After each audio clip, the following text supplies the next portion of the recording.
What up, fam? This is Agree to Disagree. Hit that like, hit that subscribe. Come talk some Phillies and a little side of Sixers. Let's go.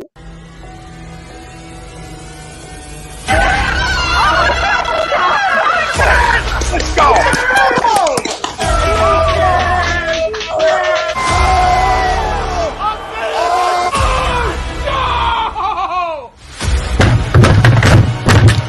This ain't the fuck like oh, this thing he stinks. Oh shit! It's gone.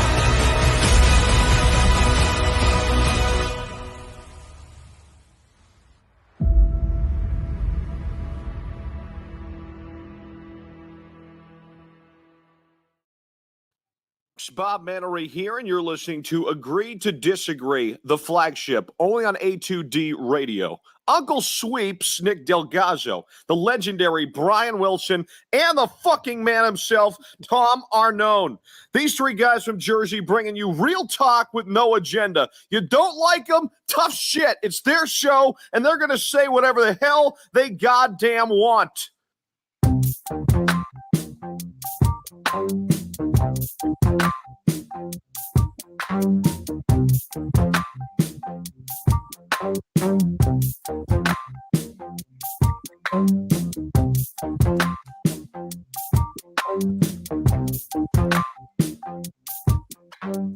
Welcome in, everybody. This is Agree to Disagree, only on A2D Radio. Every Sunday, we are brought to you by our doc, Make Him Yours, Dr. Paul Vidal, Specialized Physical Therapy, LLC, locations in Cherry Hill and Burlington, New Jersey. Find him right down there on the web, specializedphysicaltherapy.com, and he's located on all social media platforms as well. Go give the doc a follow. If you need anything, reach out. Nick Delgazzo, no Brian Wilson, no Steppy tonight. I'm Tom Arnone. The show must go on. We're here. We're out here, family. Let's talk about tonight. Crumb of the week at the end of the show. Some Sixers news.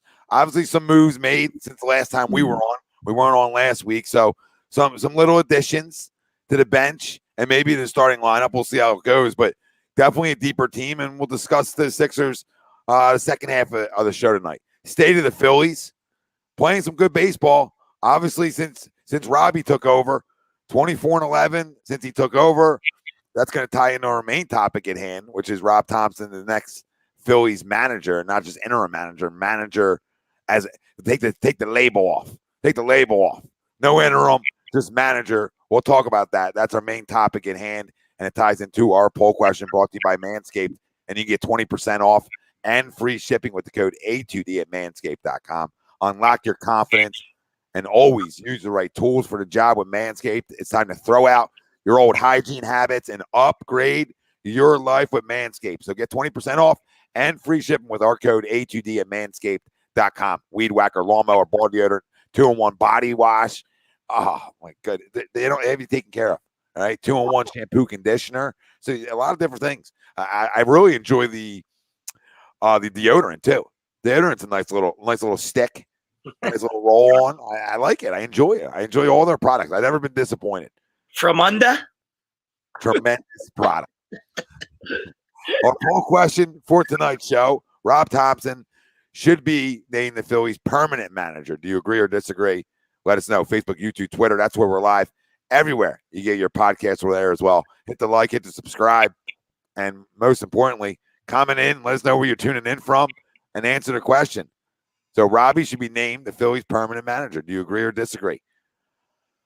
I agree. I think there's some things that, like, I think there's some things you can see, but you're obviously in no rush to do it right now, right? So it's not like a rush to do it because you have more, you can put a little bit more time and sample size to it as well. But just from the start of it, like I said, 24-11, you go win tomorrow, right? You won 9 out of 11 series since he took over, which is huge. You split tomorrow, you're still 8-10 if you count the split series as not a loss. So, but that's a lot of proof already.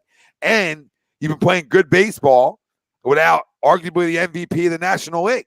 So, you've been able to tread water like we talked about and continue to play good baseball. And I think, one, that goes to the manager. Two, that goes to players. When we talked about this on the show earlier on, Sweeps, when Harper went down, is that maybe guys can focus a little more. maybe more attention to detail, right? Knowing that you have such a loss in your lineup, clubhouse, etc. But there's some other things that play a part that help Rob here, right? You talk about this bullpen, right? Since he took over, the earned run average is 313. And I believe only 3 teams have a better bullpen earned run average this season. It's the it's the same bullpen. So it's the same bullpen that everybody roasted. You know what I mean? So obviously, not to get in on your little rant there, but it just to capitalize on your point there. Yeah, it's the same bullpen. It's the same bullpen. So you would hope an old school guy would have a feel for it. And he didn't, and that's Girardi, right? That guy butchered it. All right, this guy, Robbie, has given him roles, and guys feel comfortable when they have roles. You know what I mean? And if you're honest with guys, instead of babying guys, you know what I mean? Like he yanked Corey out of there, right? And obviously Corey was sat down.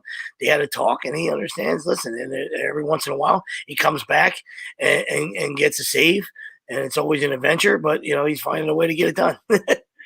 No, you're spot on. It's the same guys. It's not like they went out and made moves. The only call up was Mark Appel, and he hasn't pitched enough for that to change this bullpen's earned run average. And the proof being how good they've been since he's taken over. And you're right. It was, hey, we're going to use our best guys in the highest leverage situations that we feel is necessary. And that's what he's done. And that shows a sign of adapting to what you have, knowing you don't have a lot back there. So how can we mix and match it and use it in the right spots? That's a feel thing. Right? That's where analytics go out the window. And we've seen it a couple of different times where he's brought Sir Anthony in the 7th, 8th, before the 9th, where he's either got the top of the order coming up and he knows this is some uphill sledding and I'm going to bring my best guy in. All right? Sir Anthony gave up a run today. I get it, but that's what happens as relievers. But, at the end of the day, I think he's done a tremendous job with his bullpen and the numbers speak for it. And he's done a tremendous job with his baseball team. So I'm in no rush to have to give it to him. He's a baseball lifer. I'm sure he's in no rush to get it. I'm sure he would love to get it. And I think that how his team plays throughout the second half of the season and where they end up at the end of the year is really going to matter in what the Phillies do. But listen, if I had to make a decision today and you put a gun to my head and make a decision, I'm bringing him back. I'm ripping their interim right off his chest because he's proven he's more of an interim manager. And a lot of guys just catch lightning in a bottle when they take over, right? And you'll play some hot baseball right when a guy takes over maybe, but it sort of ends, right? Well, this hasn't ended. This has been a pretty good sample of some good baseball played, in these last, 24 and 11. So, 35 games. I mean, it's a pretty good sample size already. Can they withhold it and continue it? I don't know. But a guy who's been around, and I think the players respect the hell out of him. I think it shows. And their responses after losses have been extremely good. Now I say that and they'll probably lose tomorrow, but they've really responded well after losses this year as well since he's taken over. So I'll agree. For me, it's yes, more emphatic, yes. You know what I mean? And I agree with your point. There's no rush to do it. You don't have to do it right now. You obviously, you're giving the guy. You're giving the guy the season, all right? But I'm also tired of fucking, of retreads. All right? I'm tired of retreads, and I'm tired of these young guys that just maybe just played, right? Because they're analytic guys and they can be puppets. You know what I mean? I'm tired of those guys too. So it goes, it says a lot, like you said, a huge point that you made about being a lifer. This guy's been around a long time. This is his chance. This is his opportunity, right? Nobody wanted to give him an opportunity. Nobody wanted to actually pull the trigger on it and let this guy run a team. And I think it's a time. It speaks for itself. There's still a ton of season left. But what the bullpen has done under his leadership and everything else, and Harper goes down and obviously tongue in cheek, they still might have the NL MVP with Harper being down. That's how good Schwartz has been. Right. So everybody that, absolutely left Schwartz for dead, you can apologize right now. Right. And you guys know who you are. All right. And the rest of us that said, hey, this is what he is. Right. Just relax. I don't care about 227. That's the only reason he's not, the NL MVP right now is because his batting average is fucking buns. You know what I mean? But guys leading the league in home runs, better be an all-star. All right, I don't really give a shit. Like, if you lead the league in home runs, you should be in the All-Star game. Yeah, Right? he is. He got in a few hours ago, so Right. he's in. There you go. I was out, having a few. I was cannonballing in my pool, so good for him. And that's what you win Player of the Month, and you do all that kind of stuff. The guy's been carrying this fucking team, right? And good for him. So that's exactly what he deserved, and Robbie Thompson's been fantastic. All right, and like everybody was worried in the beginning because it's a Girardi disciple, right? But just because a guy is a disciple and a guy's been next to a guy doesn't mean that he had a chance to run his own team. You know what I mean? He very well could have been, obviously to hang around that long, you're a yes man. You know what I mean? So for all those years when you're under Girardi, hey, yes, sir. Yes, sir. Yes, sir. That's how you stay in the game. You know what I mean? But when you get a chance to fucking drive your own car, you do your thing. Do your thing, Robbie. And he has. And he has. And the staff has been great. They're getting these guys are stepping up in Harper's absence. And they're playing the right teams at the right time, and that's nothing against them. Like you said, it's not easy to win 9 out of 11 series if they find a way to win tomorrow. You know what I mean? And that's you play who's in front of you. Absolutely. So I couldn't. I think he's been fantastic, and there's no reason to you don't have to do it right now, but unless his team swan dives and goes in a complete nosedive, the guy deserves another year. He deserves a contract, whether it's 2 years, 3 years, whatever. It doesn't have to be something huge. You know what I mean? To lose. Yeah, exactly. What do you have to lose as an organization? Like, you went from trying an outside the box guy and Gabe Kapler, didn't work out here. Okay. Then you went with a known. You went with a guy who's won, and not only in New York, but had a really good, took a bad baseball team that we all thought Florida was going to be at the time, Miami, whatever they were at the time. And they were a good baseball team. Right. And he was NL Manager of the Year. So, right. So you went and got a guy that showed some success in different places and was a big name.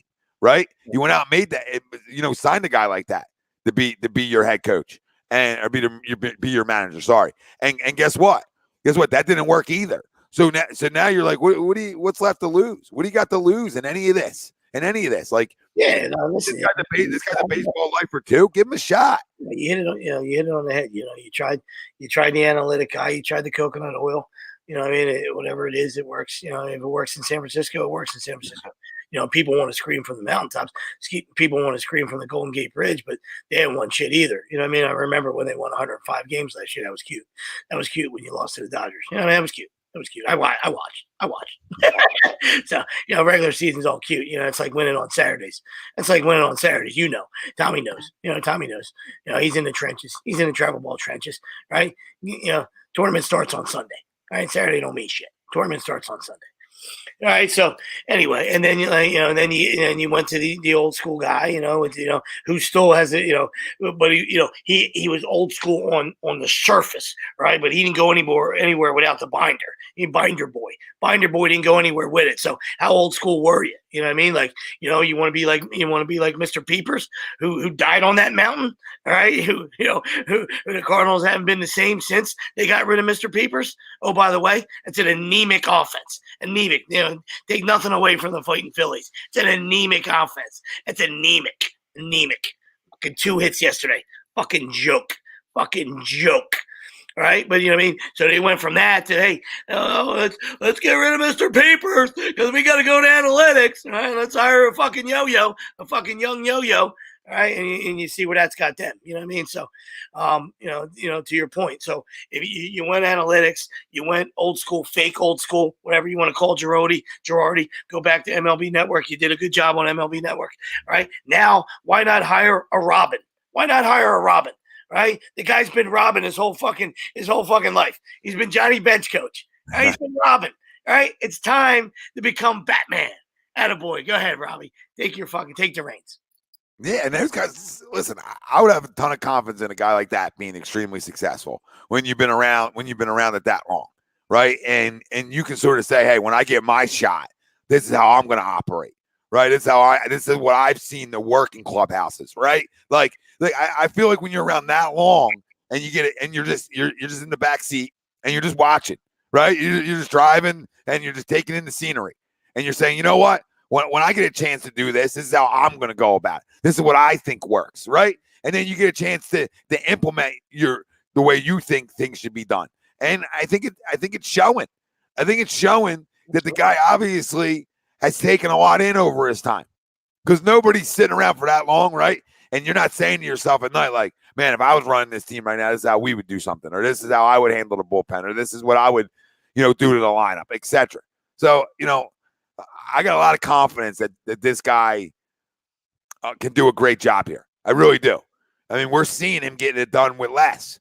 Nobody here over the last two managers at any point has gotten it done with less. Neither. None of them.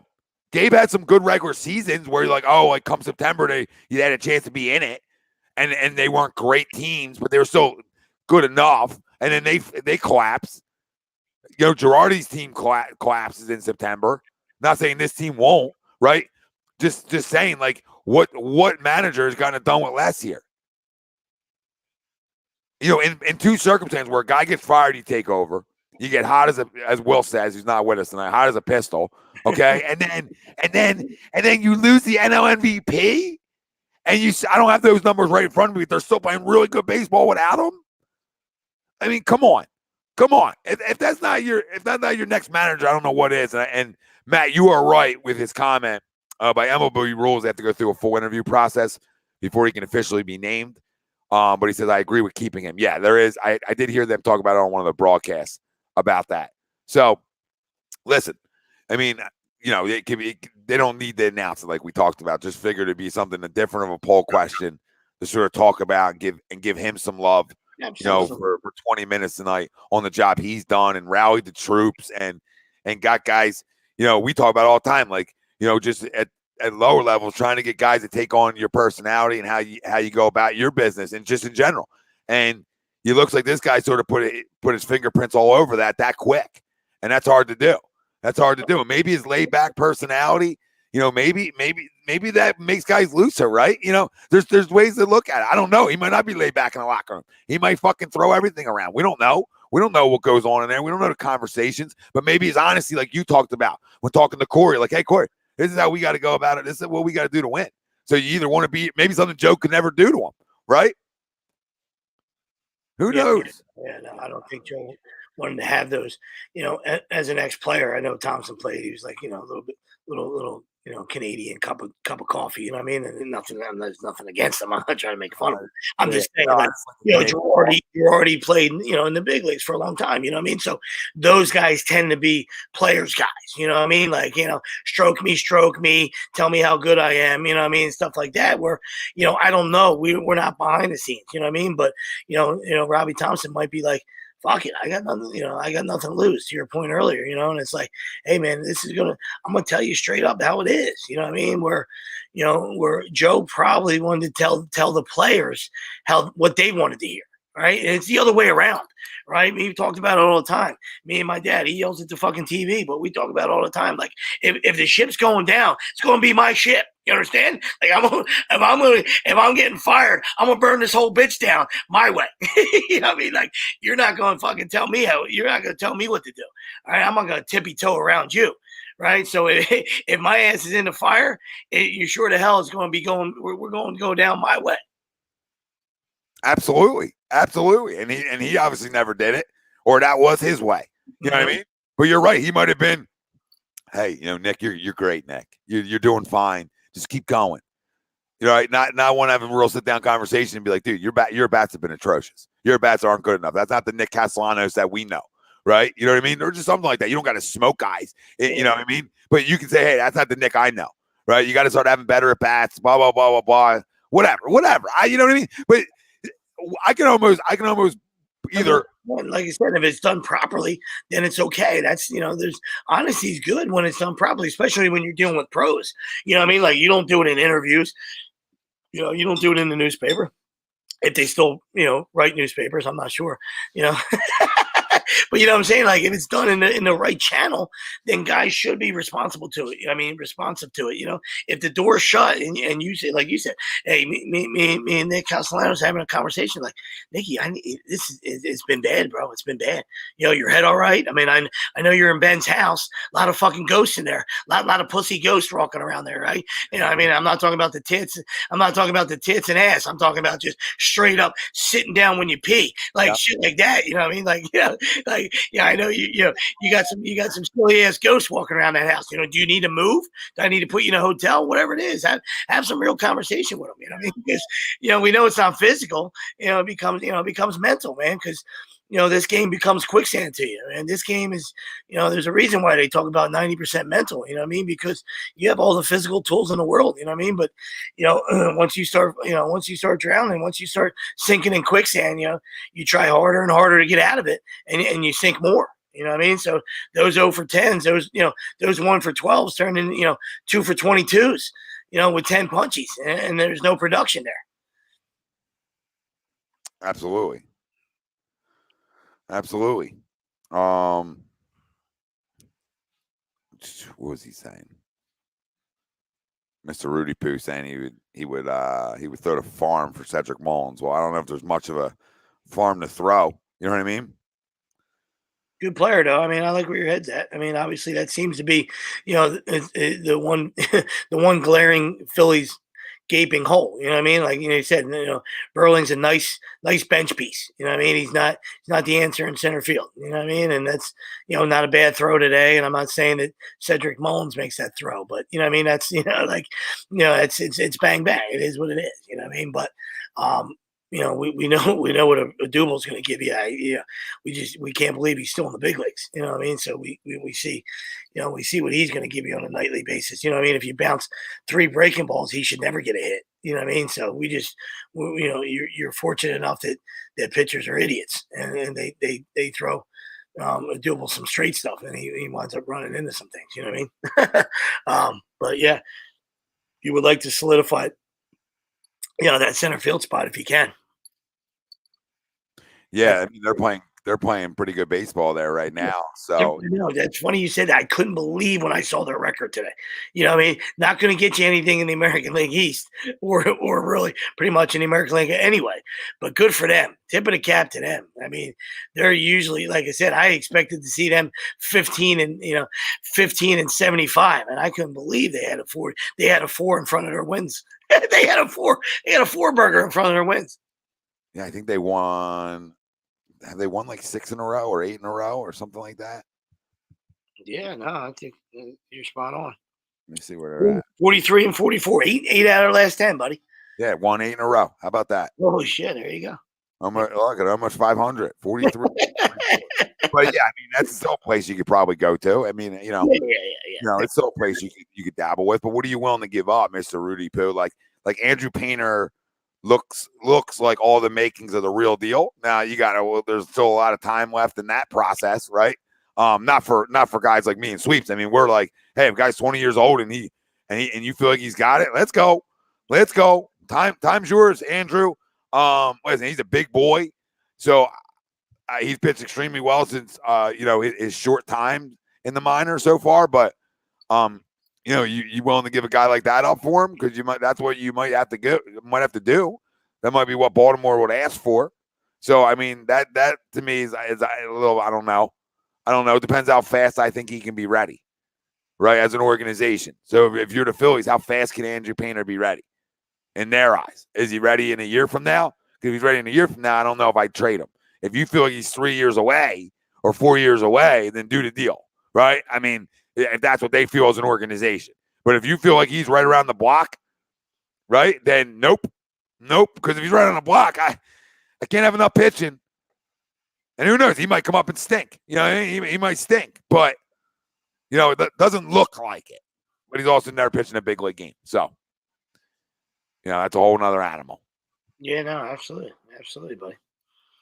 Absolutely. And I think when you make that phone call, I think they got some minor league arms. They got some arms, the Orioles. So I mean, I think they're probably looking more positionally. Position wise, excuse me. So a guy like Stott, I know you don't want to do that. I'm just saying, like, the question is, what do you want to do? Like, are you ready to, are the Phillies ready to, are they ready to, if Harper comes back and Gene comes back, is this team complete enough? If you go ahead and get an everyday center fielder, they could be. I'm not saying I don't have the answer either way. I don't, I think that's a really good baseball team, right? Yeah, I mean, absolutely. we're doing that without the three of those names, essentially, right? So if you get all three, you would say, hey, I mean, that looks like a team that, could be trouble in the postseason, especially at the plate. A lot of firepower. You get the speed in Cedric Mullins that you really don't have. It solidifies up the middle, which we talk about all the time, how important that is. Yeah, that's what I'm saying, and that's why the only reason I'm, like I said, I just think they're looking, more, I think, positionally. I mean, especially, if you get a shot to get a young middle infielder, you know what I mean. And I'm not saying I want to. Scott. I mean, we love Scott. You know what I mean? We know we need more out of him. He can't hit under 200, but he's a rookie. You know what I mean? I'm just saying, he might have to be in that deal. You know what I mean? And then it's like, hey, can we sign somebody? You know what I mean? Going in the future. Because Didi's on his way out. Can he? Can he be a stopgap to get you Mullins if he stays healthy? And Gene comes back and Harp comes back, and now all of a sudden that's a scary lineup. Yeah, Mullins is only 27. I mean, not having a great year, but not having a bad one either. And his defense is really, I don't expect him to have. I mean, last year he had a great year. Yeah, he did. Hard to duplicate, but we're talking about stolen bases. He looks like he's gonna pass his numbers from last year, which was 30 stolen bases. He already got 16. Doesn't overly walk a ton. Not that I care about that. You know what I mean? Just the spitting out stuff. He had 30 homers last year. I just find that hard for him to get to. Again, he has 7.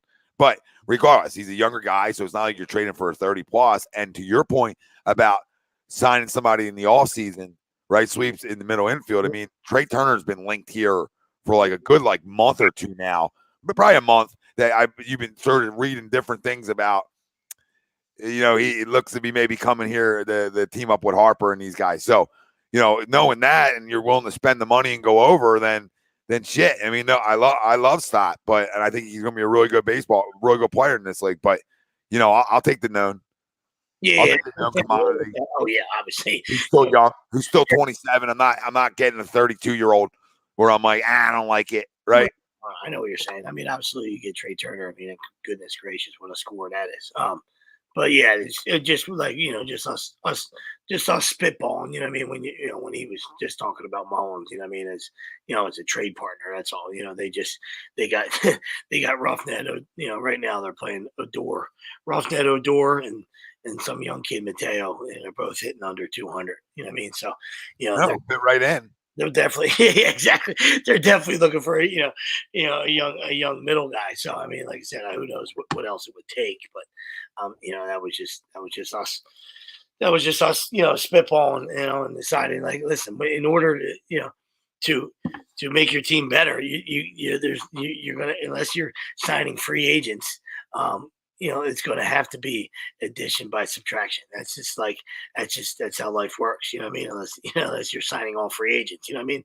When you're trading people, when you're trading people, you're going to have to give up pieces. You know what I mean? And it's common sense. So you're willing to pull a plug on some young guys for a known guy. Now, is it known enough after 1 year? You know what I mean? Like after one good year. And that's the thing. I know, like I said, it's tough to duplicate last year. As long as he, has, his numbers are productive this year and good enough, then you get, at least 2 years of, a body of work. You know what I mean? But the trade would happen before this year was even over. You know what I mean? So you would just have to almost take a chance and say, hey, listen, this guy showed me enough in a year at the big league level that we're willing to, pull the trigger with some of our young guys because we want this dude to be, our center fielder for the next 5 years. You know what I mean? Yeah, no, I feel the same way too. Like the body of work's not fully there yet. It's a great 1 year. And he looks to be not on the home run numbers, but the other numbers will probably be close to that, right? But I don't love it, but I do it. Like, you know what I mean? I feel like it's one of them ones I have to do because of the position I'm in. But maybe you don't. You know, maybe you could get more than Cedric Mullins for Stott. Like, maybe there's more out there than Cedric Mullins, who's a name that we'll mention a lot, but leading up to the deadline because of where he's playing at, right? But I feel like somebody brought Kevin Kiermaier earlier on in the chat. And I like Kevin Kiermaier. Like, he's a better defensive center fielder than what we're rolling out there. So, I got to go look at his numbers, what kind of year he's having, etc. But that's another good name that I like. I mean, it doesn't need to be. It also doesn't need to be a splash. Yeah. So he's 32. So you're going a little longer in the tooth. So you feel like you don't have to give up as much if they're willing to trade him. He hasn't hit worse shit this year. But he's a really good defensive center fielder. At least I think he is. So, that's a win there. But, another guy, like, is he going to get at 32 years old now? Is he going to put up the numbers? He's had a few down years here. So I don't know. Not a bad name. That's like the low risk, high reward type. And so I like that because I can give you my freaking 70th player in my organization for him. You know what I mean? Like, hey, you guys interested in some guy you never heard of? Yeah, sure. Because that's also Tampa. They're always looking to replenish any way possible too. Small market. So you could probably throw two guys in there and get a guy like him, and them two guys will probably never play in the big leagues. So that's a good one. Ethan says Andrew Benintendi. Yeah, not for center field though. It's definitely a good name, and the Royals are always in sell mode. And I was going to bring that up too. So appreciate Ethan. He's not going to play center field for you though. He's an adequate left fielder. It just would depend what you would want to do in center field. Yeah, then you're just. Yeah, I don't think you need any more corner outfielders. Yeah, no, Unless you felt like Harper wasn't coming back. And you can put Schwartz more DH and Castellanos more in a DH spot. Like, okay, maybe if that gives you more flexibility, if you think Benintendi is, I feel like anybody's an upgrade to those guys in the outfield, but if you feel like he's an upgrade enough, I can see that. But that would be a move where I feel like I can't, if I get Harper back, then I'm really log jamming it because again, I'm not going to play him in center field. So, what do you do there? When Harper comes back, he's DHing. He's not playing the field the rest of the year anyway until he gets surgery, right? So. Yeah, Harp's done, but yeah. We're gonna play those three in the outfield. Man, that's a rough sell to me. Yeah. Bat hitting wise, I like it, but I'm saying exactly. A healthy Harp with the elbow. Let's not talk about the thumb. A healthy Harp with the elbow, you can play him in center field and get away with it. You know what I mean? Like, it doesn't have to be, the end all. And, we're just talking about, a period of time where you got some mashers and you got a guy that can, at least play center field adequately. Yeah, and I feel, I feel bad, a little bit for Mickey Moniak. And when I say this, I just mean the fact that like he again will go to Wilson again. Hey, Wilson, you back there? Hot as a pistol. Coming out of spring, right? Like just granted, I'm probably hitting a lot of fastballs out good. Whoop-de-doo, spring training doesn't matter, but it was a sign of life that we haven't seen. So it was a little exciting, and then boom, broken hand, out 8 weeks. So like everything you were doing well, sort of went away, and probably maybe a little confidence, who knows? But he's been freaking horrendous since coming back up. So for the second time now. And he's a guy who was hitting down in AAA, so that just shows you what that means. But it would be that would be the ideal thing, is because he is probably out of anybody you're going to put in center field, he's probably your best defensive center fielder overall. But he's just not hitting enough, and that's the problem they run into, because Adubel will, like you said, run into things. Oh like, yeah, listen, put it into a beach ball right now, so it kills you. Moniak's the ideal high school center fielder, like where you would DH for him. You know what I mean? Like where like if your pitchers could rake, you like to hit for you like to hit for Mickey right now. Hey, go roam around, and we're gonna hit for Mickey. Is that cool? So true, though. So true. And then you got to play this guy who's played the fifth most games, or is like seventh most games in Phillies franchise history, which is amazing. In Odubel Herrera. Yeah, absolutely. That's amazing. Like that's how long we've tenured this guy for. So I mean, they got some things to sort of figure out. But listen, you keep playing good baseball, you're not as pressured to make a move. And sometimes when you're not as pressured to make a move, you can make a better one.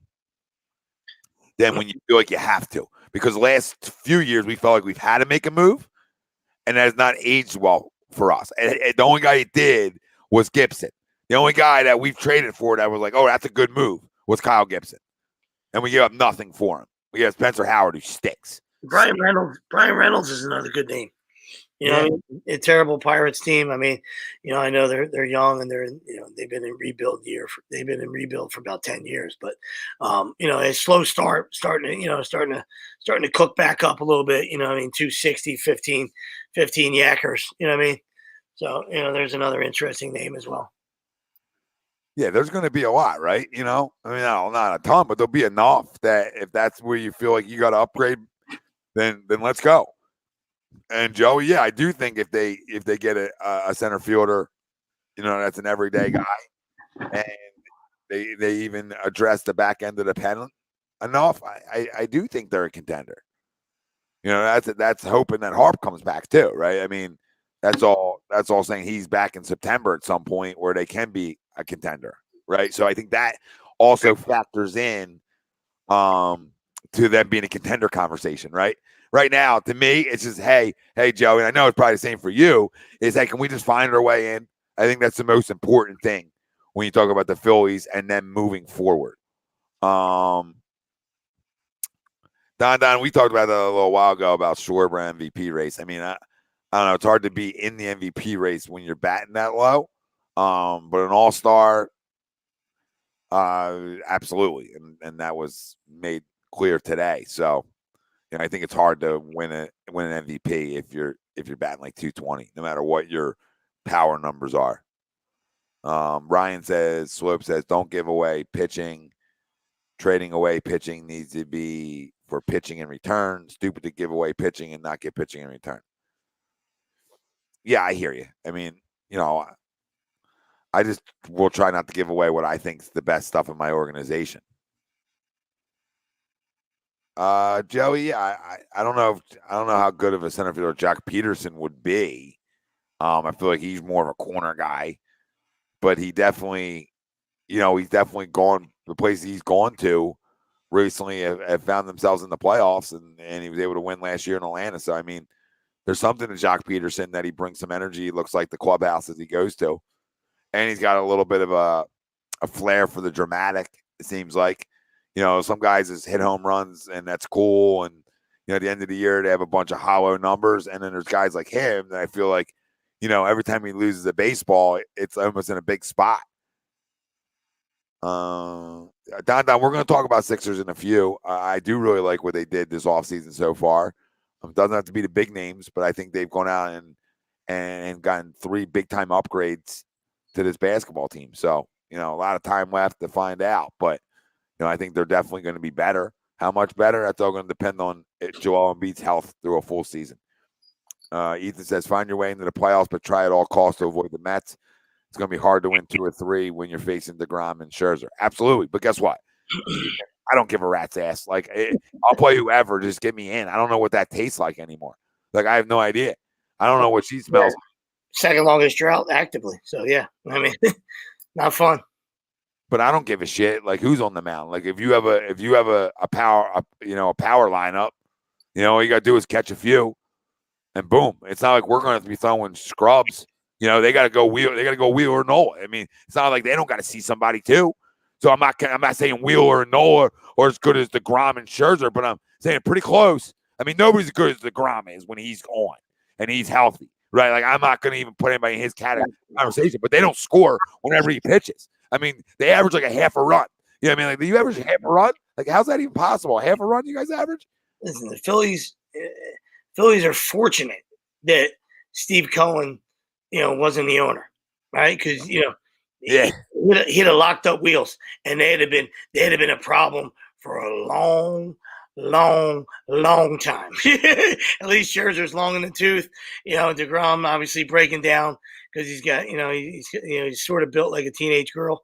I know that get you in trouble in 2022, but sorry, not sorry. So it's only a matter of time for DeGrom. He breaks down, but when he's healthy, he's fantastic. I'm not taking anything away from him, but just thank goodness that as a Phillies fans that Steve Cohen wasn't there. You know what I mean? Because they had to sign Wheeler to that same contract. You know what I mean? Like he wouldn't have said no. You know what I mean? No. I feel like he dominated us when he was healthy there. That was some of the question marks with Zach Wheeler. Wasn't the production. Is like it was just part of that staff that was never healthy. Yeah, something with New York and the Water there in Queens or Flushing, wherever the fuck they're at. Who gives a shit? Really don't care where the Mets are, but it's but regardless, like it seems like they just have a bad. Everybody who's in their starting rotation finds their way to the DL or IL. Yeah, they were all in the same golfing foursome. They're all golfing on the DL all those years. Thor and him and Mats and it's just goodness gracious. Yeah, it was not a good run for them. They had all kinds of talent, all kinds of the big P word, all kinds of potential. Tons of potential. Ryan, I like Alec. I still think I'm waiting for him to be as consistent as I think he can be at the plate. I think he's still growing a little bit, but I like what he's been able to overcome this year. That matters to me in the baseball world. He's been able to block out some stuff. I mean, I'll always like him even more for not being a rat, for not being a pussy, for saying, hey, I said it. You know what I mean? Because he could have ran from that earlier on in the year, and he didn't. And that showed me something about his character a little bit. And I like Alec Bohm. I've always liked his swing. I always thought it plays. It's more like a little old schoolish in terms of like he's trying to put baseballs in play. He's trying to stay inside the baseball. He's not looking to lift and launch everything. Like in today's world, has he gotten has he reaped the rewards of that fully? No. But do I think over time, as he becomes more of a complete hitter and the more time he spends seeing it, the better I think Alec Bohm's going to get. I just do. I just think he's a pure hitter. He always has been his whole career, like leading up to being a big leaguer. And I think part of that comes with playing every day. And part of it comes with not being yo-yoed. He got a little he got yo-yoed last year. And this year he's getting the opportunity. Listen, with this dude, with he overcame, especially early in the season, kicking the ball around, when you get in that mental block, on defense, whether you're taking your bat to the field or, you can't get out of your own way. You got two left feet. All right. And then, the fans are giving it to you. And then, you get caught on, with the lip reading game, shut the fuck up or whatever, whatever he was firing back at the fans and he owned it, like you said. So there's, huge character trait out of that young man, and he answered the bell well and got a chance to play every day and took off. There's nothing wrong with 271. We talked about it. Two big homers. They won the game the other day. I know he has 6, so the power numbers are down. For your corner guy, especially in this day and age, even in 1990 when Young Sweeps was roaming the world. 6 homers for a corner guy that's no bueno. Like going to need you to hit 330. So he's got to cut down the strikeouts a little bit, but like you said, he don't have to be the dude in this lineup. So just fit in, blend in, do your job, have your games when you can be the hero. And do your best defensively to not lose games, for the fighting Phils, and he'll be okay. And just let him play every day and continue to grow. And he's gonna be a fine pro hitter. It played at Wichita State. and it played in the minors, and it was just about position. It was always about defense. Hey, what are we going to do with this guy defensively, right? So he was never sometimes when you get labeled that early on, you can't get that stink off you. And so it's tough when you're reading that in the press or you hear about it. It's tough to get out of your own head. And tough to get out of your own way. So. To his credit, is he a first baseman? Yeah, probably, absolutely. But right now Hoskins is playing well, and unless you're going to move him for some other chips and to make this team better, then he's going to stay where he's at. Yeah, I agree with all that. And I think he's gotten better over there, obviously defensively throughout the year, which is a good sign. And yeah, it's always played, and I do, because of the size of him, I do believe. He's a large human, 6'5".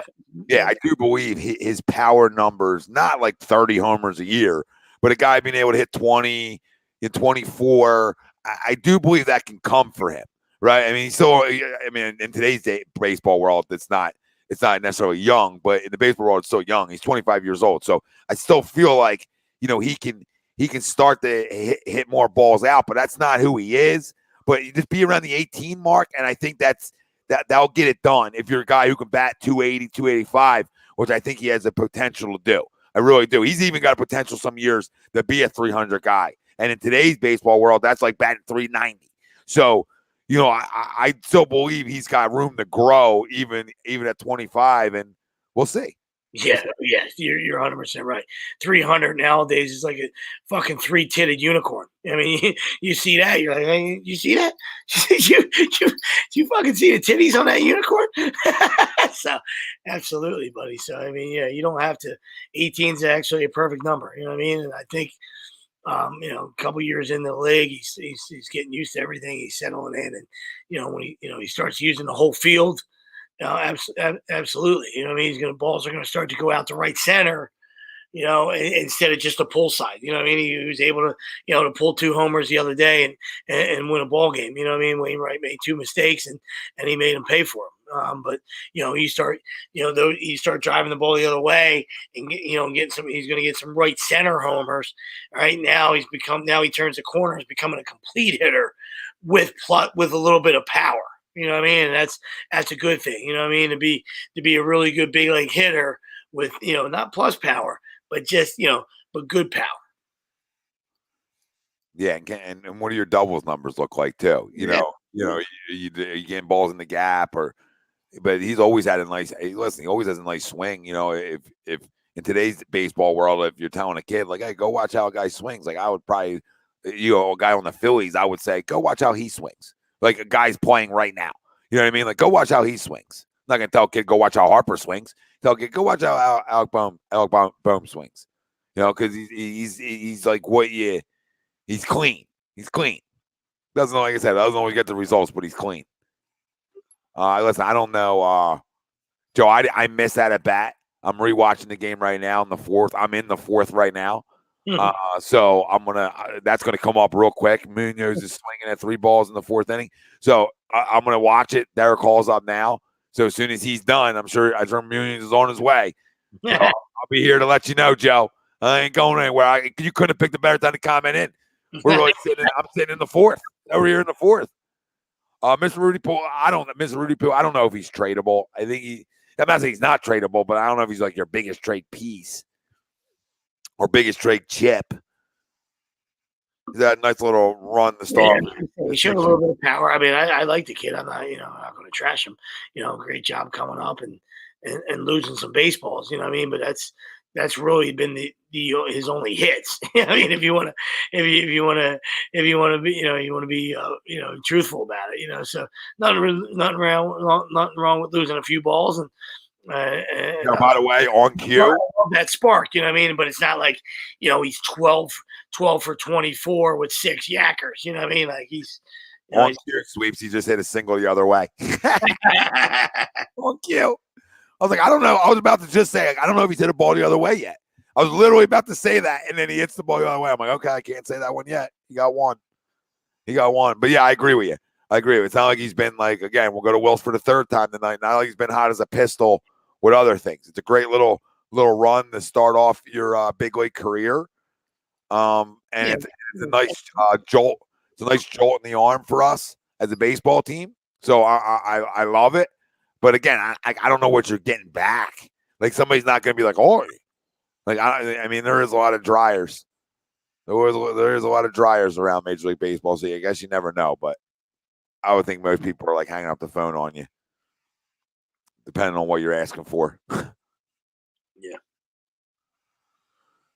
Yeah, right. And he's a monster shortstop, the kid for the Pirates. Yeah. He's a monster. Steven asks if this is sustainable, the Phillies. Or they fizzle out or flame out. JT double play. Stop me if you heard that before. Right, Steven, there's no right or wrong answer to that. Like, you know what I mean? There's probably more, people are leaning on towards them fizzling out or flaming out again. I would have to probably agree with until you show me you don't. Right, like until you show me you don't, I would say maybe they probably flame out in September again. Right, what makes this year different? I don't know. As a fan in me, I want to think it's different. Right, I want to think this is the year where they can play some of their best baseball in September. Right, it's hard to say they will when they haven't. Yeah, but. Like I said, I hate to say, and I say this, and please, I'm sure people are going to take this out of fucking context and welcome to the world, but I think sometimes the best thing that can happen to you is what happened to this baseball team. And you're going to be like, Tom, you're nuts. And I probably am, because there's still talent here, like in the lineup wise, right? And you don't want to lose Harper for 8 weeks. So that's egregious for me to say that, right? But like, if I could lose him for a month, makes sense? If I only had to lose him for a month, I'd be like, all right, you know what? Because like we talked about a couple of weeks before, like, some of these other guys who have always hit in their career, maybe they need to start having more attention to detail, right? Maybe they need to start focusing on having better at bats, right? Those little types of things that can maybe get some of those guys going, right? And that's sort of what we've seen a little bit, right? Now, if that's sustainable over 2 months, I would lean on the side of no. Right, I would say, no, I don't think so. Like, you're going to need that guy back, right? You're going to need that guy back. But for like a small period of time, you can withstand it. I just keep using Atlanta. Like, we're not going to go win the World Series, but, they obviously went out and made some moves that helped their baseball team. But other guys got fucking scorching hot when Acuna went out. Like Dansby went off. I mean, other guys, Albies was playing out of his mind. Obviously, you had Freddie. Freddie's always hot. But you know what I mean? Like, but other guys said, you know what, we gotta come to the ballpark, and we gotta be more. Not saying guys aren't focused, but you know what I mean. You know what I mean? I mean, listen, everybody has to step up their game. You know what I mean?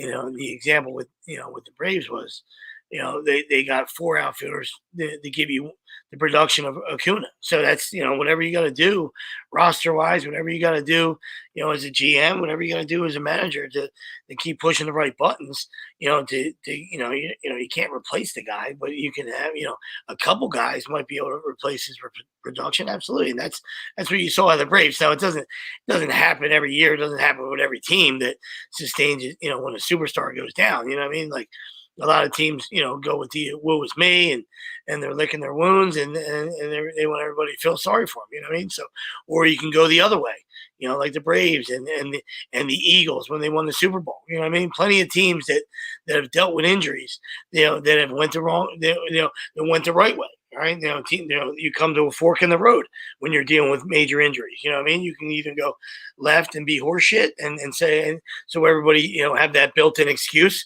which, hey, we lost all our guys, and nobody expects us to win, and yeah. Or you can go this way and say, hey, man, next man up. I mean, I know that's cliche around here. I know it's a T-shirt. I know it's a T-shirt around here, but that's what the Eagles did. That's what the Braves did. That's what a lot of teams, that's what a lot of winning teams do. And when you got to win, when you got to win a championship, or you got to win a title, you need a lot of luck, and you need a lot. Everybody has to step up, and there's a perfect storm, and just a lot of things have to go right for you. That's just reality. The best teams don't always win. You know what I mean? Like it's are you playing? Are you playing? How are you playing well at the right time? Or are you healthy at the right time? Or there's just a lot of variables. You know what I mean? There's just a lot of are things going, are things going our way? And it's just you just need you need to be living right in the four majors. In order to be the best in that year. Oh yeah, for sure. For sure. So I mean, oh shit. Sorry. This is getting a message. Yeah, you need things to go right for you. And that's just everything. That's everything there. But listen, we'll be talking Phils, for the rest of the year. So got a lot of baseball left. Yeah, and to your point, they have done that. So you know what I mean. Like I don't know how long, I don't know how many games he's actually been out. You know what I mean. And I'm not counting the ones when when he just got the shots earlier. I'm talking about from the broken thumb to now. You know what I mean. I'd love to see that record. You know what I mean. And we don't have anybody behind the scenes doing that. Doing that stuff for us. But that's what I love to see. I know they were like 3-6 before the thumb thing, you know what I mean, when he was dealing with either a day off or when he was getting the shots in his elbow and stuff like that. So, I knew it was, so when he went down, everybody was like, oh, this is a record. This is what they were, without him, and it was like, now they have a body of work, now they, it doesn't mean that they're a better baseball team. It's just, they're, like you said, guys are stepping up and, things are going their way. So, but I'd be curious to see, what they what their record is after the thumb, whatever night that was. Yeah, I know they're over 500. If anybody out there listening knows their record right now without Harper, chime it in for us, comment in, let us know. Yeah, not overall, just since it happened. I'm just gonna click back and just find that Padre game if I can. June 28th, Braves Phillies. So it was probably beginning. Was it like the beginning of June? I don't know how long it's been now. Phillies Nationals. I think it was after that, right? Hey Joe, I saw the first swing. No, is it a 2-1 count? There it is. Thursday, June 23rd. That had to be. Was it the first game? Let me check. No. They beat Musgrave the first game, so it was probably Friday, June 24th. They won 1-0. Would that be the game? No, Gore pitched that game, so fuck. It was Saturday, June 25th. Yep, Saturday, June 25th. They won 4-2. Yep, Snell pitch. So you don't count that. I guess you don't count the game that he actually got hurt in. You know what I mean? So it would be after that. So Saturday the 25th. So the 26th. They won that game 8-5. 1-0. 1-0. Yeah, I'm sorry. 1-0. And then we go to Tuesday. Lost to the Braves. 1-1. Lost to the Braves. 1-2. Beat the Braves. Hammered the Braves. So 2-2. Friday they got the Cardinals. 3-2. They beat the Cardinals. Cardinals beat them 3-3. They won the next day, so 4-3.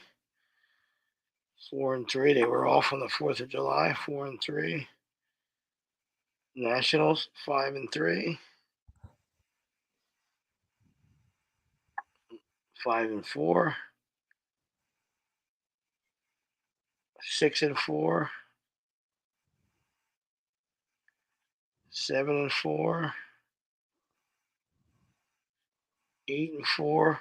8-5. Yeah, 8-5, brother. Yep, 8-5. 5. That's a good job. That's a good job of that treading water. Yep. You sustain that when he's out, you're sitting in a good spot. Hard to sustain, but if you can sustain that, you're sitting in a really good spot. So the Sixers did some things over the last few weeks. Obviously, obviously over the last week, not really the last few weeks, but they were able to make the deal on draft night and get Melton, which I think is a good addition to this bench. Some more guard play off the bench. And they're able to go get PJ Tucker. Harden comes in on a cheaper deal. They're able to get PJ Tucker, and they get Daniel House too. So, 3 additions they were able to move and shake a little bit to bring in here. Rockets East. Here we are. Next thing you know, we'll have a 6'5" center. So I look at them and I think they've done some good things this offseason so far. Is it enough? I don't know. It's nothing's going to be enough without a healthy Embiid, but is it a good start to definitely make this basketball team deeper? Sure. They're definitely deeper than they were when the season ended. Oh yeah, 100%. Like you just touched on it. The key thing you said is the health of the big fella. Everything goes through the big fella. And we know our bench was terrible, so I'm with you 100% there. But the other X factor is, what are you going to get out of the beard? The beard, he can't be what he was last year. I'm sorry. I don't care about age. I don't care about that. He has to give us more. Unless you're going to find another guy, and we, Maxey, had, showed glimpses of that, and he was, fantastic. We love Maxey, but, is he ready to take the next step and become a superstar? He was a star last year, it's, a superstar is tough to throw that out there. I don't want to put that on the kid, but, he was very good last year, so I wouldn't even say he was a star. He was a very good player. We love him. So don't get me wrong. There's nothing wrong with being a very, very, very good player, especially when you're young. So I guess that's the next progression for him. Is he ready to become a star? Because there's only a few superstars. So I don't want to use that word. That's apologies on Uncle Sweeps' part. There's only a few of those cats. JoJo's a superstar. So we, is Maxey, ready to become, a star in this league? Yeah. Is he ready to become a top 20, top 25 player? Yep. I don't know. If I had a guess, I would say he's closer than not. I think we both talk about his work ethic, and the kid wants it, and he wants to be great. So when you have talent and you want to be great, listen, sky's the limit for you. Right. That's just not a figure of speech. That's just the truth. So, but I 100,000,000% agree with you that, what Harden am I getting? Yeah. And, am I getting a healthier one? I mean, we're back to workout videos again. Right. And we're about saying like, guy looks good, looks thin. I'll give him this if we're looking for positives, right? If we're trying to lift up rocks and try to find some positivity, the positivity side of it is going to have a healthy offseason. And that is important when you're talking about getting ready for a season. It just is. So when you have the ability to work out like you're used to and get your body in the best condition possible, I think that's going to should bode well for you as a player. Yeah, now, are you going to be Houston Harden? I don't need to be Houston Harden. I need to be 90% Houston Harden. Can I get 90% Houston Harden? Because if I get 90% Houston Harden, it goes back to what I said when they made the deal on what it could be. And listen, that can be Maxey that does that. If you put an elite guard with an elite big man, good things happen. Like we lost the elite big man last year. So I don't fucking know. Like I said on a couple shows back, I said, I don't know what this season has another asterisk next to it. Would they beat Miami? I don't know. Would they stand a better chance with a healthy Embiid? Would they beat Boston? Probably not. Probably not. I would say no, but you don't know because they don't have anybody who can match up with them. So who knows what happens? So until this guy, is healthy, it's all unknowns. But this roster, as constructed, it's good enough to go to an Eastern Conference final. They just are. They are. If they're healthy, they are. But there's the elephant in the room. Is Harden going to be 90% of Houston Harden? Is Maxey going to take the next step like you talked about? Is Joel going to be healthy? I think Tobias is the most known player because he just is what he is, right? You know what I mean? Like we go into the year, we have Tobias. We know what Tobias is going to give you. And I'm not telling you he's going to give you great. He's going to be consistent. I'm saying we just want to, we just want to see it. Like, I just want to see it from Harden. I don't care what you've done in this league. It's whatever you've done for me lately, all right? Because everybody wants to crown him, all right? For opting out and taking less money. Yeah, yippee ki no shit. Right? You're also not fucking stupid, all right? He's tight with Morey, all right? And you also know that nobody else is going to give you that fucking money. You understand? So you had to do something here. So you might as well, if you're going to be here, you might as well try to win here. You know what I mean? So you might as well try to win. So it was his only option. All right. So I understand people. There's a lot of greedy people out there that wouldn't do that, or what I mean. So okay, so I'm fine with it. You know what I mean? Like, that's great. I'm not going to scream from the mountaintops and continue to pat him on the ass, right? So it's done. There's some other pieces that were able to be added because of it. Okay, so now go ahead and fucking play. Stay healthy. Take care of your body, right? Stay out of the strip clubs, right? Unless you got a couple nights off, right? Or stay in them. And as long as you stay healthy and you play well, I don't give a fuck what you do. But just fucking answer the fucking bell, right? Yeah, I completely agree. And we all knew, I mean, I know I said other people did, and you knew there was like that handshake agreement when they made the trade that he was going to take less to stay here, no matter what kind of year he had, because they knew that they needed more. Like, it wasn't enough. It wasn't enough. They knew their bench. They knew some of the things that they need to go out and address. And listen, he doesn't have to stay and take less. I'm not saying we would have got more out there, right? But there's always somebody that's an asshole. So, somebody may have, but regardless, I get what you're saying. And I think because like they are boys, and, Ruben just naturally, sells shares, of ownership, and, he's more focusing on the fanatics, sorry. And, I think there's some back end deals there too. So, yeah, and I agree with you. You're 100% right. I mean, because there's always people that not only think they can fix people, but they just they're, like you said, they're idiots. You know what I mean? So I just don't think there was anybody that was going to be 47 million idiotic. That was my point. Agreed. I said that last Monday on our Monday show. Like, who's that guy? Like, because I said, I guarantee you he's staying for less. And so people in the chat were like, blah, blah. And I said, I'm telling you, who's maxing him? Are you fucking kidding me?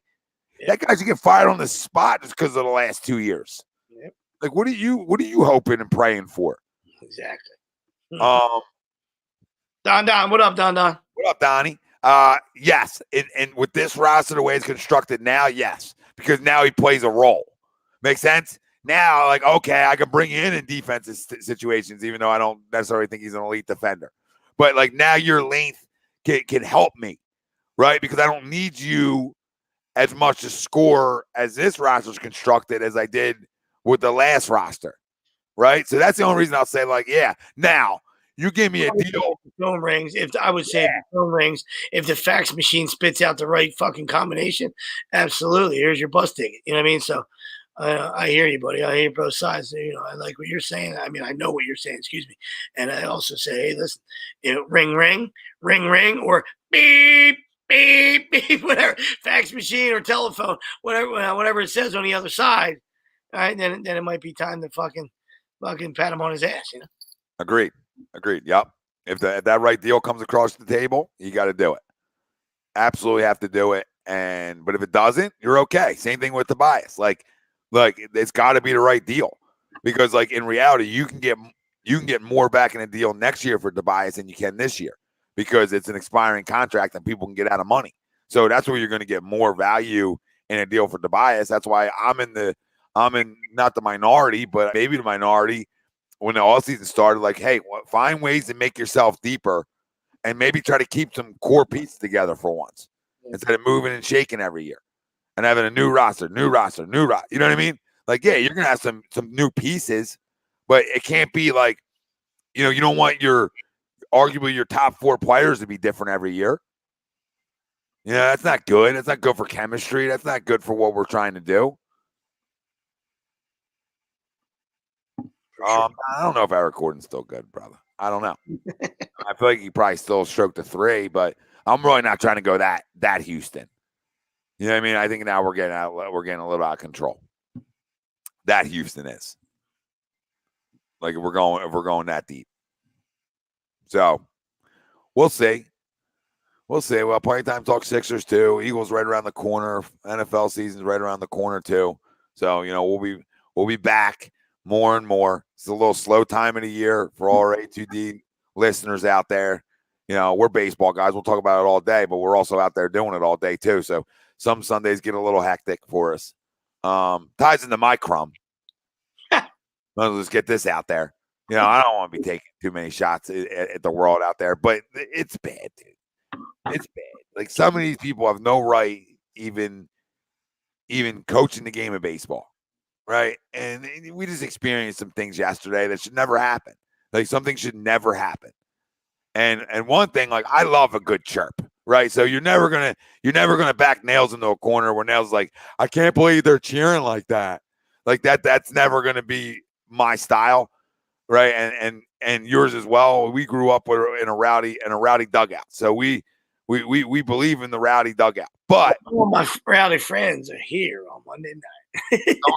don't talk. Like if you go out to a mound visit, you don't need to hear "Daddy, here comes Daddy." That might be a little comical, right? But now you're talking to a coach. So what we're going to do is we're going to throw the next ball 20 feet over your head, Ricky freaking Vaughn. Okay, and freaking hit a bar in the back, ring the bell per se in the back, and just say, hey, the next one might not be as high. But so some things took place. You got kids cursing out parents on our team. The parents, guys were cut off, jorts. The list goes on. John Cena. And it was just disrespectful to the game, in my opinion. And I'm not Mr. like, well, I don't respect that game.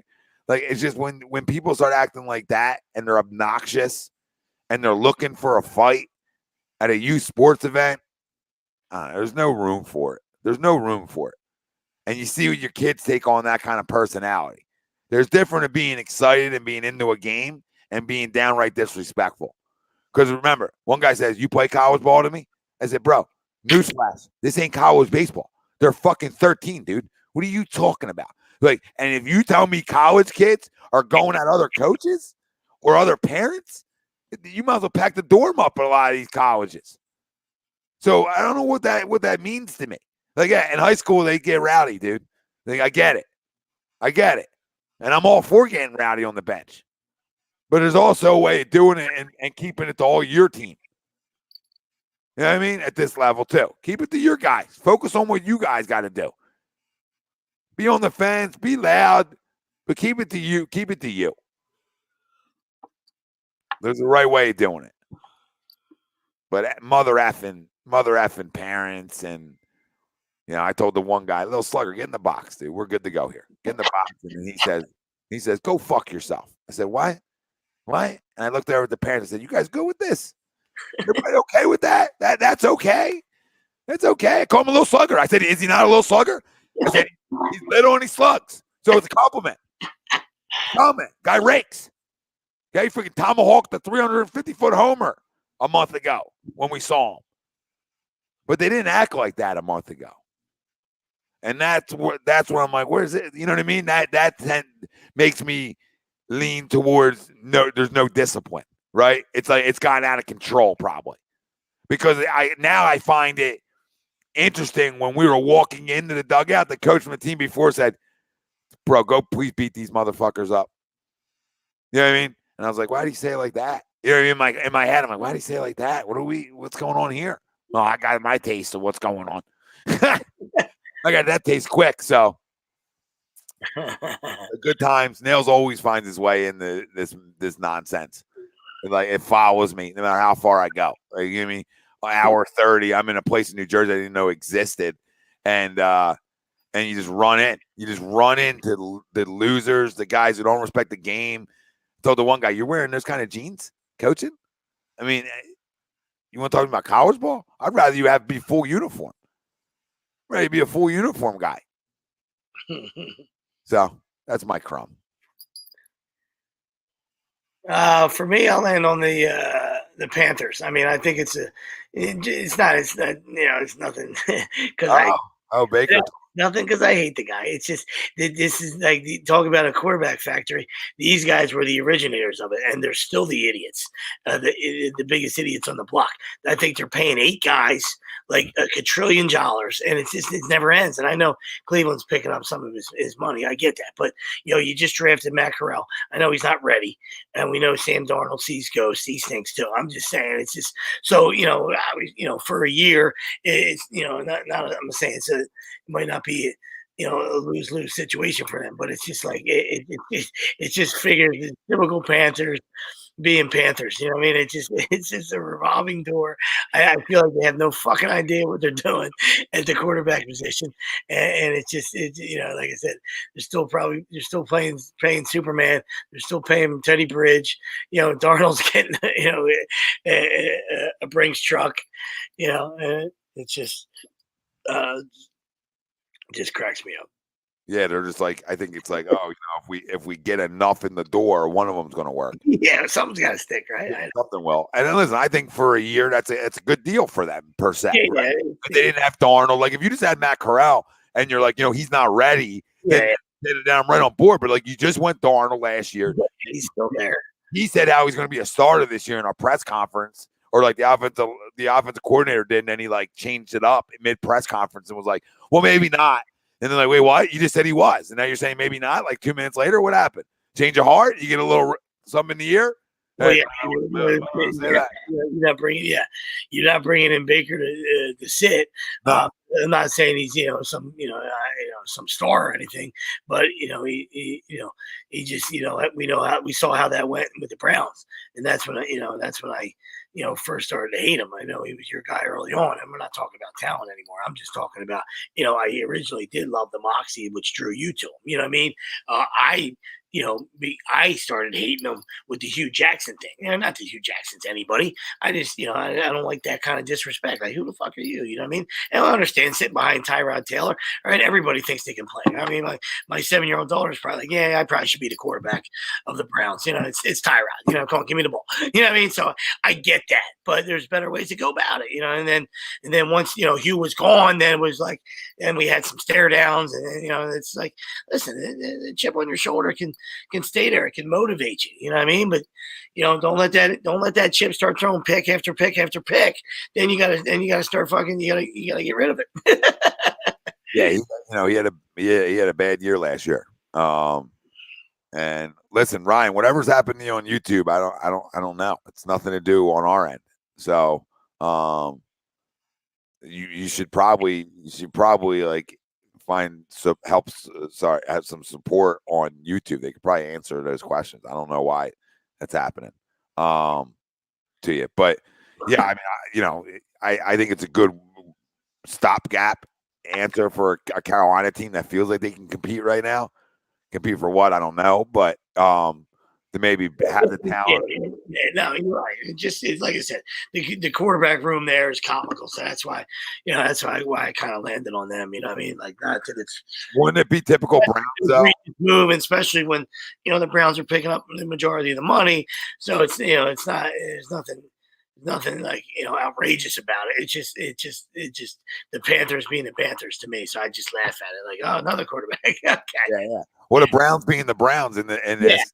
I don't want to overlook because, well, I'm not saying it's kind of like Baker. I'm just saying it's because it would be typical Browns where they give Deshaun Watson a ton of money. He don't play half the year, right? He's suspended, and Baker goes and spends it in Carolina for a year. Like, I could totally see it happening because obviously he's healthy too. I mean, I'm not making an excuse for the guy, but he was, I know it wasn't his throwing shoulder, but that still can't be a good time either.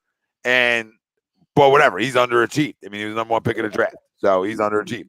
Yeah, if there's somebody on a prove it contract or a prove it year, it's Baker. So it's now or never for him. Or you'd be holding the clipboard for a long time, buddy. Yeah, and that pays well too. Sure, it does. Fuck, as you can see by what the fuck's Chase Daniel. Yeah, I don't even need to take a nap. Are you kidding me? Are you kidding me? Chase Daniel.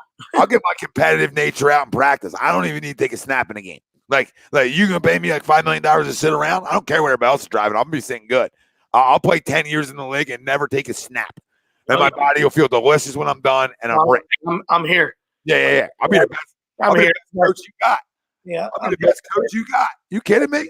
Headset, clipboard. Yeah, I'm here. I'll come in and say, I don't want your job.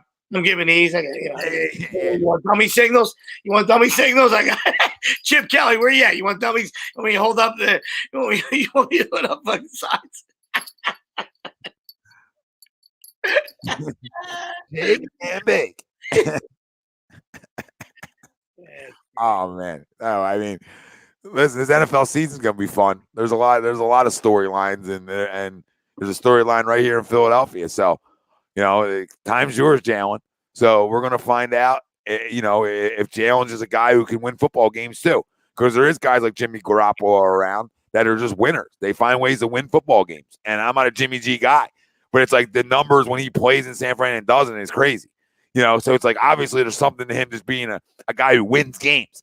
Doesn't look great on the stat sheet, isn't gonna wow you, but just wins. And Jalen, can you win games? His ears must be ringing. I just saw him in a Subway commercial. I can't believe Jimmy G is in a Subway commercial. Wow, Subway's really falling from grace. Yeah, but to your point, winner. You get a commercial, you win. You win. The guy was around winning for his whole beginning of his career, and that's got to rub off a little bit. Not for everybody. But, listen, and Kyle does a good job there. I get it. But they haven't won games with nobody but him. So, and he don't do nothing at the quarterback position to say, well, this guy's better throwing the football than the other guys they had playing. You know what I mean? That's the funny thing. So it's like there's something just of what are you audibling into? Right? What are you getting your guys lined up right? The stupid little things, right? You're going to take what's given. Right? Those kind of little things can be the difference. Now, for Hurts, can he be on time this year? That's going to be the thing we're going to be looking for from day one. They went out and got him the weapons, and there's been some reports by Adam Kaplan saying that if he doesn't perform, that they would have no issue sitting him down this year too. So, I hope that doesn't come. I hope that doesn't happen because obviously I want the guy to be successful. Because if he's successful, we're winning football games. So we got plenty of time for that. So that's what's around the corner, and then. We'll have Flyers in the fall. Well, that should be riveting. the bass in your voice, like somebody just kicked you in the nuts. The bass in your voice went completely down for that, and understandably so. Why do we just let Ivan Provorov walk or trade him or something? Like, why do we just do that with a 25-year-old defenseman? Like, I just don't understand the direction of the organization for Johnny Gaudreau or whatever the hell his name is. Like, I like Johnny G, but. He's like 28 or 29, I don't know what you're trying to do. You think you're in win now mode? Newsflash. I mean, you're not. I mean, coach wise, you are, but roster construction, you're not even close. Unless you feel like guys like Morgan Frost and like some of these guys that you told me would be ready one day. Unless some of these other guys are ready to go, I'm not. This is a bad organization. I would hate to be the hockey guys on A2D, having to talk about them breaking all year. Tip of the cap to you. Yeah, tip of a couple. Tip of the fucking ice skates to you, fellas. Well, listen, we just wanted to make sure we were on this week for you, everybody. Get a little facial going.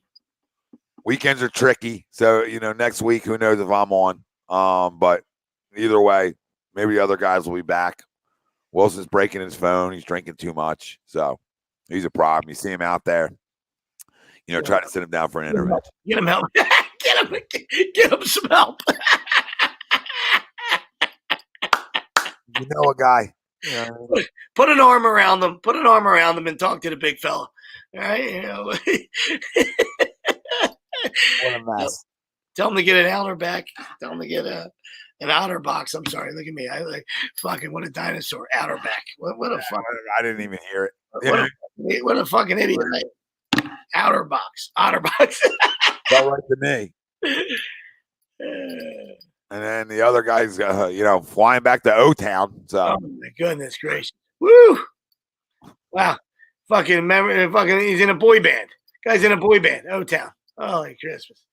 Fucking boy band. Largest. No idea where he was going. You know what I mean? Largest member ever in a boy band. Fucking Steppy. O-Town back again. Well, great show. Great show. We'll see you guys next week. Make sure you turn your alerts on if you haven't. Hit the like, hit the subscribe, hit the follow button on all social media platforms. We love you guys. And we love our doc as well, who brings the show every Sunday show to you. And that's Dr. Paul Vidal, Specialized Physical Therapy, LLC, Burlington, Cherry Hill locations. Find him on the web, specializedphysicaltherapy.com. He's also on all your social media platforms. Tell the doc, the guys from A2D Radio sent you. You know all our sponsors already. If you don't, buy a clue. Get 20% off and free shipping with the code A2D at manscaped.com. Right? From the Weed Whacker lawnmower, tons of great products over at Manscaped. Make sure you use our promo code A2D and get 20% off. If you're looking for to buy or sell a home, looking for a change in career or brokerage, if you're looking for solar panels now, our boy Alan Foy's in it all at VXP Realty. Give him a call, 302-682-8820. You can find him all over social media too. Coach Alan J. Foy over on Instagram and over on Facebook, Alan Foy. So if you're looking to buy or sell, I mean, it's still going, it's still hot. Market's still hot. Contact our guy. Even solar panels. Gleason's Bar, located 6700 Mill Creek Avenue in Levittown, PA. You can use our promo code A2D for 10% off your order whenever you dine in, take out, or online. Gleason's Bar and Steaks.com. Go check them out. Great food. And our family over at FanUp. They're the best way to enjoy fantasy sports, daily contests, and more. Win great prizes. Sign up today. Use our promo code A2D, and that gets you $50. $50. Use the promo code. Do it, people. Do it, do it, do it. We can't thank you all for tuning in. We're out of here.